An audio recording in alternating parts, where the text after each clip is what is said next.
Olá a todos, sejam muito bem-vindos ao canal Livros Narrados. Vamos dar continuidade à leitura do livro Mais Esperto que o Diabo. Antes de irmos para o vídeo, não se esqueça de se inscrever neste canal e ativar as notificações.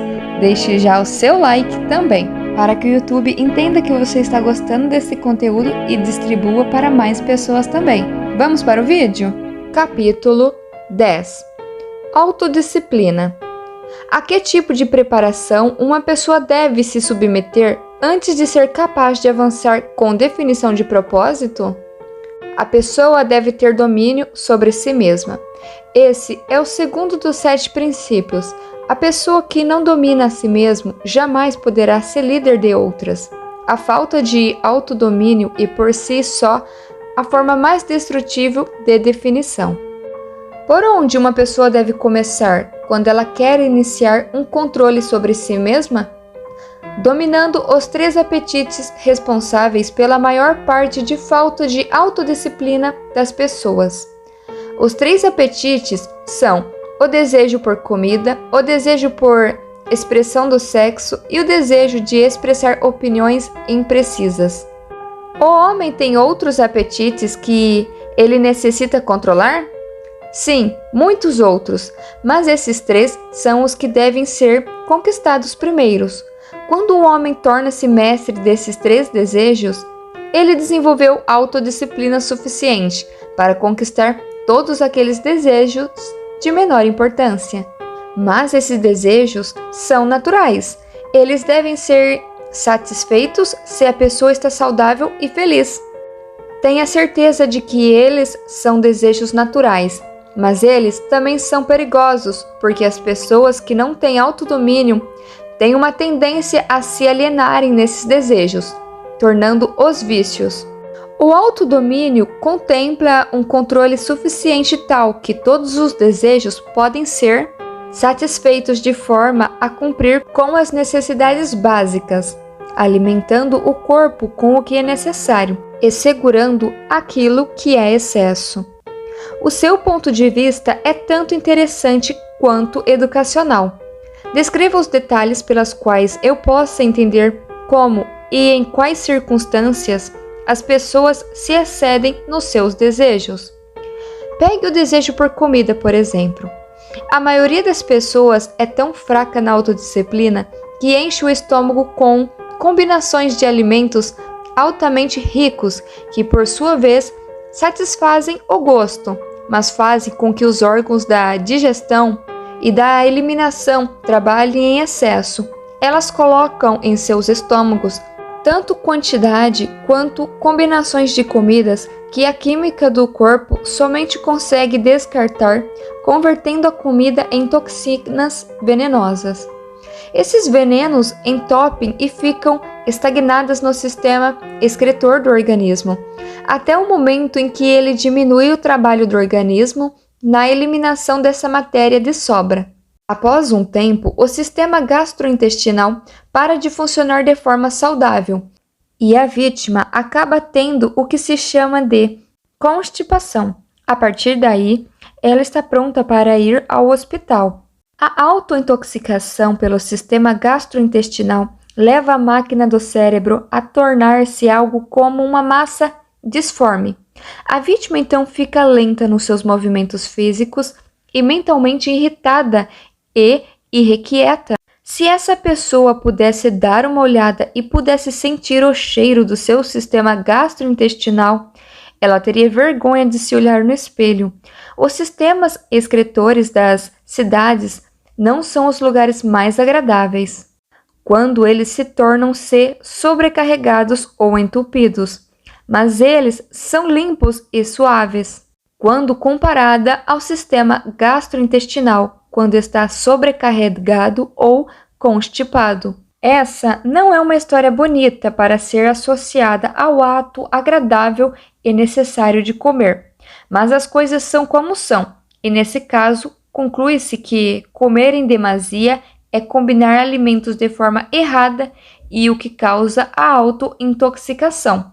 As pessoas que comem sabiamente e mantêm seus sistemas excretores limpos dificultam o meu trabalho, Porque um sistema intestinal em perfeito funcionamento significa um corpo saudável e um cérebro que funciona de forma apropriada. Imagine, se a sua imaginação consegue chegar a tal ponto, como qualquer ser humano poderia mover-se com definição de propósito, com o seu sistema intestinal, com uma quantidade tal de veneno, o suficiente para matar 100 pessoas, se fosse injetado diretamente na corrente sanguínea. E todo esse problema é o resultado da falta de controle sobre o apetite por comida?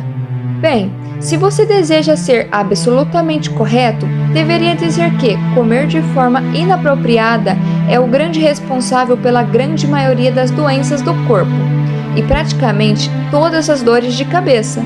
Se você quer prova disso, selecione 100 pessoas que sofrem com enxaqueca e dê a cada uma delas uma lavagem intestinal completa, com um grande enema, e observe que não menos de que 95% das dores de cabeça desaparecerão dentro de alguns minutos, após os seus intestinos serem liberados. Por tudo que você diz sobre o trato intestinal, tenho a impressão de que o domínio sobre o apetite físico por comida significa também o domínio sobre o hábito de negligenciar e manter os intestinos limpos. Isso está correto? Sim, isso é verdade. Tão importante quanto eliminar o lixo do organismo e as porções não utilizadas de comida, e ingerir as quantidades corretas, bem como as combinações adequadas de alimentos. Nunca pensei na auto-intoxicação como sendo um dos seus instrumentos para controlar as pessoas, e estou totalmente chocado de saber quantas pessoas são vítimas desse sutil inimigo. Vamos ouvir o que você tem a dizer desses outros dois desejos. Bem, vamos falar do desejo por sexo. Essa é uma força com a qual controlo os fracos e os fortes, os velhos e os jovens, os ignorantes e os sábios. Na verdade, domino todos aqueles que negligenciam em dominar o desejo por sexo. Como se pode dominar a emoção do sexo? Pelo simples processo de transmutar essa emoção em alguma forma de atividade que não seja a cópula. Sexo é uma das grandes forças que motivam os seres humanos. Devido a esse fato, ela também é uma das forças mais perigosas. Se os seres humanos conseguissem controlar os seus desejos por sexo e os transmutassem em uma força propulsora pela qual eles conseguissem utilizar em suas ocupações, ou seja, se eles gastassem no seu trabalho metade do tempo que eles perdessem à procura de sexo, eles nunca conheceriam a pobreza. Pelo que estou entendendo, quer dizer que existe uma relação entre sexo e pobreza? Sim, onde o sexo não está sob controle, se for permitido ao sexo mover-se em seu curso natural, ele rapidamente levará as pessoas ao hábito da alienação. Existe alguma relação entre o sexo e liderança? Sim, todos os grandes líderes em todos os caminhos da vida são altamente sexuados, mas eles não seguem o hábito de controlar os seus desejos por sexo, transformando-os em uma força propulsora que os motiva nas suas ocupações. O hábito da indulgência no sexo é tão perigoso quanto o hábito de utilizar drogas ou bebidas? Não há diferença entre esses hábitos. Ambos levam para o controle hipnótico, por meio do hábito da alienação. Por que o mundo olha para o sexo como algo vulgar? Devido ao abuso vulgar que as pessoas fizeram dessa emoção. Não é o sexo que é vulgar, é o indivíduo que negligencia ou se recusa a controlá-lo e guiá-lo. Você quer dizer, pela sua afirmação, que não se deve satisfazer o desejo por sexo? Não, eu não quero dizer que sexo, como todas as outras forças disponíveis para o homem, deve ser entendido, dominado e feito para servir ao homem. O desejo por sexo é tão natural quanto o desejo por comida. Esse desejo não pode ser aniquilado, assim como não se pode parar um rio de fluir. Se a emoção do sexo fosse desligada de seu modo de expressão natural, ela se quebraria em outras formas menos desejáveis. Assim como um rio, se represado, procura quebrar e fruir na volta da represa. A pessoa que tem autodisciplina entende a emoção do sexo, a respeita e aprende a controlar e a transmutá-la em atividades construtivas. Quais são os prejuízos decorrentes do desejo excessivo do sexo? A maior dos danos é que ele priva a fonte de uma das maiores forças propulsoras do homem e gasta sem uma compensação adequada a energia criativa do homem. Ele dissipa a energia necessária pela natureza para manter a saúde física. O sexo é a força terapêutica mais útil da natureza, mas em excesso diminui a energia magnética, que é fonte de uma personalidade atrativa e agradável. Ele remove o brilho dos olhos e acaba gerando discórdia no tom de voz de uma pessoa. Destrói o entusiasmo, acaba com a ambição e leva, inevitavelmente, para o hábito da alienação, em todos os assuntos. Eu gostaria que você respondesse a minha questão de outra forma, dizendo-me quais os fins benéficos que a emoção do sexo pode trazer, se for dominada e transmutada. O sexo controlado fornece a força magnética que atrai as pessoas uma para a outra. É o fato mais importante de uma personalidade agradável. Ele dá qualidade ao tom de voz e capacita uma pessoa a conseguir, por meio da voz, incitar um sentimento desejado. Ele serve melhor do que qualquer coisa para dar força motivacional aos desejos de uma pessoa. Ele mantém o sistema nervoso carregado com a energia necessária para dissipar a energia através de todo o corpo, mantendo-o funcionando apropriadamente. Ele afia a imaginação e capacita uma pessoa para criar ideias úteis. Ele fornece agilidade e definição para os movimentos físicos e mentais. Ele fornece à pessoa persistência e perseverança na busca por um objetivo maior na vida. Ele é um grande antídoto para todas as formas de medo.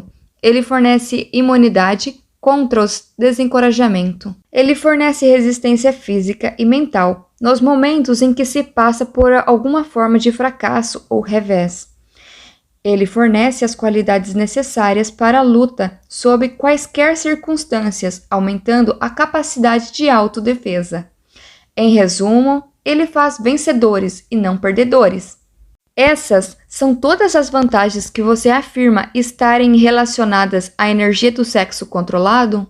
Não, elas são somente alguns dos benefícios mais importantes que ele fornece. Talvez alguns acreditarão que a maior de todas as virtudes do sexo é que ele é um método do qual a natureza se utiliza para a perpetuação de toda a vida no planeta.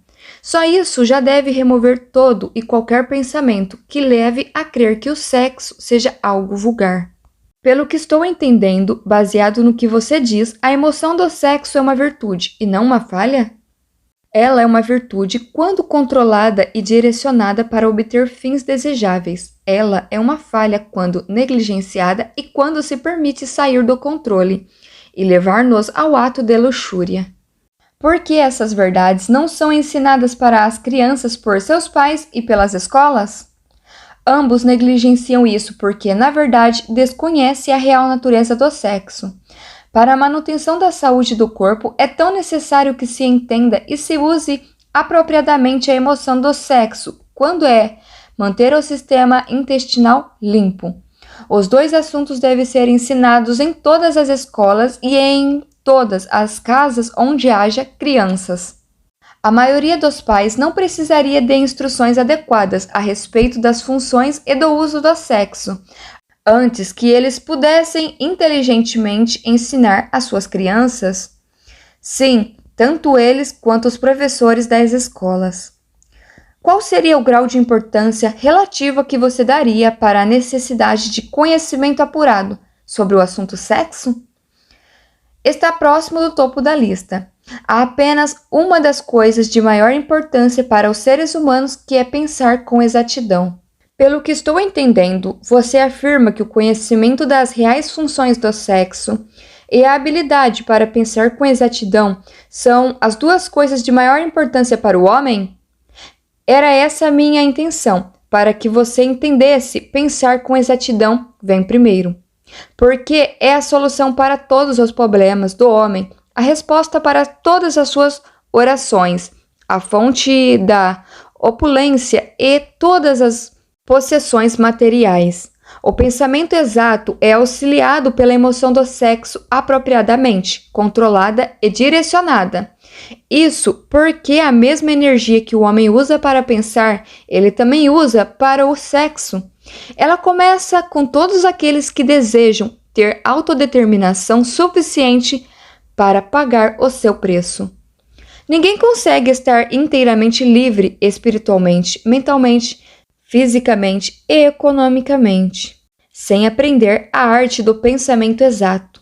Ninguém consegue aprender a pensar com exatidão sem incluir, como parte do conhecimento necessário, informações sobre o controle da emoção do sexo, por meio da transmutação. Será uma grande surpresa para muitas pessoas saber que existe uma relação íntima entre o pensamento e a emoção do sexo. Conte-nos agora sobre o terceiro desejo e vamos ver o que isso tem a ver com a autodisciplina. O hábito de expressar opiniões imprecisas e desorganizadas é um dos mais destrutivos. O prejuízo consiste na sua tendência a influenciar as pessoas no ato de adivinhar em vez de procurar pelos fatos. No momento em que elas formam opiniões, criam ideias ou organizam planos. O hábito desenvolve o que eu chamo de uma mente gafanhoto. É aquela mente que pula de uma coisa para outra, mas nunca chega a lugar algum. É claro, o descuido na expressão de opiniões que não são baseadas em fatos leva ao hábito da alienação. A partir desse ponto, é somente um passo ou dois até que se estejam amarrados pela lei do ritmo hipnótico, que, por sua vez, automaticamente inibe o pensamento com exatidão. Quais outras desvantagens existem na livre expressão de opiniões? A pessoa que fala demais acaba informando ao mundo todos os seus planos e objetivos, e por sua vez fornece aos outros a oportunidade de lucrar com as suas ideias. Homens sábios mantêm seus planos para si mesmos e evitam expressar opiniões que não tenham sido solicitadas. Isso previne que outros possam apropriar de suas ideias, bem como dificulta o acesso de outros aos seus planos, diminuindo assim as interferências desnecessárias. Porque tantas pessoas insistem no hábito de expressar opiniões não solicitadas? Esse hábito, na verdade, inclui em si mesmo um modo de expressar egocentrismo e vaidade. O hábito de autoexpressão é inerente às pessoas. O motivo por trás do hábito é atrair a atenção de outros e impressioná-los favoravelmente. Na verdade, ele tem justamente o efeito ao contrário. Quando aquele que se convida a falar atrair a atenção, geralmente ele atrai para si condições desfavoráveis. Sim, quais são as outras desvantagens desse hábito? A pessoa que insiste em falar demais raramente tem a oportunidade de aprender ouvindo outros. Mas não é verdade que um orador que tenha uma aura magnética normalmente coloca-se no caminho da oportunidade para beneficiar a si mesmo, atraindo a atenção de outros por meio do poder da sua oratória? Sim, um orador que tenha o dom de falar realmente tem um ativo de tremendo valor na habilidade de impressionar as pessoas pelo seu discurso, mas não consegue fazer o melhor uso desse ativo se forçar o seu discurso em pessoas que não solicitaram a sua fala. Nenhuma outra qualidade acrescenta mais a personalidade de uma pessoa do que a habilidade de falar com emoção, força e convicção, mas um orador jamais deve impor o seu discurso sobre outros sem ter sido convidado a fazê-lo. Há um velho ditado que diz que nada vale mais do que o seu verdadeiro custo. Isso se aplica tanto para livre expressões de opiniões que não são bem-vindas quanto para outras coisas materiais. E sobre as pessoas que expressam as suas opiniões de forma voluntária por meio da escrita, elas também sofrem a falta de autodisciplina? Uma das piores pestes presente na Terra é a pessoa que escreve cartas deliberadamente para pessoas públicas de alta proeminência. Políticos, estrelas de cinema, homens que foram bem-sucedidos nos seus negócios, ou até mesmo escritores de livros best-sellers, e ainda pessoas cujos nomes aparecem seguidamente nos jornais. São frequentemente assediados por aqueles que escrevem cartas expressando as suas opiniões dos demais diversos assuntos. Mas escrever cartas não solicitadas é uma forma inofensiva de encontrar o prazer por meio de autoexpressão, não é? Que tipo de dano uma pessoa pode causar por esse hábito? Hábitos são contagiosos. Todo hábito atrai um conjunto de hábitos relacionados. O hábito de fazer qualquer coisa que seja inútil leva à formação de outros hábitos que também são inúteis, especialmente o hábito da alienação. Mas esses não são todos os perigos associados com o hábito do prazer de escrever opiniões não solicitadas. O hábito cria inimigos e coloca em suas mãos armas perigosas que podem causar grandes transtornos àqueles que insistem em mantê-las. Ladrões, estelionatários e vigaristas pagam alto preços pelos nomes e endereço de escritores desse tipo de cartas, porque, conhecendo-os como eles o conhecem, acabam tornando-se vítimas fáceis de todas as formas de esquemas que resultam na perda do seu dinheiro. Eles referem-se aos escritores de tais cartas como doidos. Se você deseja saber o qual idiotas são essas pessoas, leia a seção de cartas de leitores de qualquer jornal, a coluna na qual o jornal publica opiniões voluntárias de seus leitores, e você verá por si mesmo como os escritores de tais cartas antagonizam pessoas e trazem para si a oposição de muitas outras. Eu não tinha ideia, Sua Majestade, de que as pessoas podem criar tanta confusão apenas expressando opiniões não solicitadas. Mas, agora que você trouxe o assunto à tona, lembro-me de ter escrito para o editor de uma proeminente revista uma carta de crítica, que obviamente não havia sido solicitada e que no futuro custou-me um belo trabalho e um emprego na sua empresa, que me geraria um alto salário. Esse exemplo é perfeito. O lugar adequado para começar a autodisciplina é exatamente onde você está. O modo para começar é exatamente reconhecendo a verdade de que não existe nada para sempre, ou nada de diabólico, exceto o poder da lei natural. Em toda a criação, em todos os universos, não existe nenhuma personalidade individual, onde quer que seja, através de todos os universos, que tenha o mais infinito poder de influenciar um ser humano, exceto a natureza e as próprias pessoas, por si mesmas. Não existe ser humano algum, agora vivendo ou que já tenha vivido, e absolutamente ser humano algum, que venha a viver em qualquer ponto do planeta, que tenha o direito ou o poder de privar o outro do seu privilégio de exercitar o pensamento livre e independente. Esse privilégio é o único sobre o qual qualquer pessoa pode ter controle absoluto. Nenhum ser humano adulto jamais perde o direito da liberdade de pensamento. Mas muitos perdem os benefícios desse privilégio, ou por negligenciá-lo, ou porque já foi tirado deles por seus pais ou instrutores, antes mesmo da idade do entendimento. Essas verdades são autoevidentes, não menos importantes, pelo simples fato de terem sido reveladas a você pelo diabo e não pela minha oposição. Mas no que as pessoas vão se sustentar no momento de uma emergência, quando elas não souberem para onde nem a quem apelar? Deixe que elas se apoiem na única fonte de força disponível para qualquer ser humano. E o que é essa força? Eles mesmos. A força dos seus próprios pensamentos, a única força que eles podem controlar, na qual eles devem se sustentar. A única força no que não pode ser nunca pervertida, modificada, mexida e falsificada por outros seres humanos mal intencionados. Tudo o que você diz parece lógico, mas por que eu deveria vir justamente para o diabo para descobrir tais verdades tão profundas? Vamos voltar para os 7 princípios. Você revelou informações suficientes que mostra claramente que o segredo de como quebrar o poder do ritmo hipnótico pode estar justamente embutido nos 7 princípios. Você mostrou também que o mais importante de todos esses princípios é a autodisciplina. Agora, vá em frente e descreva os outros 5 princípios que você ainda não mencionou. E indique quais as suas funções para auxiliar uma pessoa a adquirir a autodisciplina. Primeiro, deixe-me resumir esta parte da minha confissão revelada até o presente momento. Eu lhe contei francamente que meus 2 instrumentos mais afetivos para dominar os seres humanos são o hábito da alienação e a lei do ritmo hipnótico.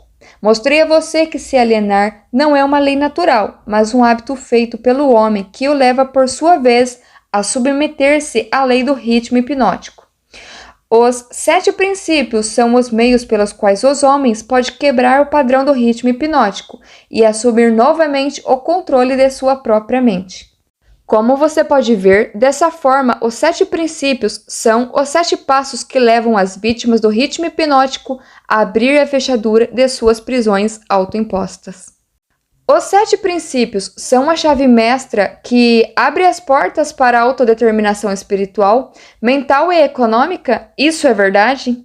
Sim, essa é outra forma de dizer a verdade.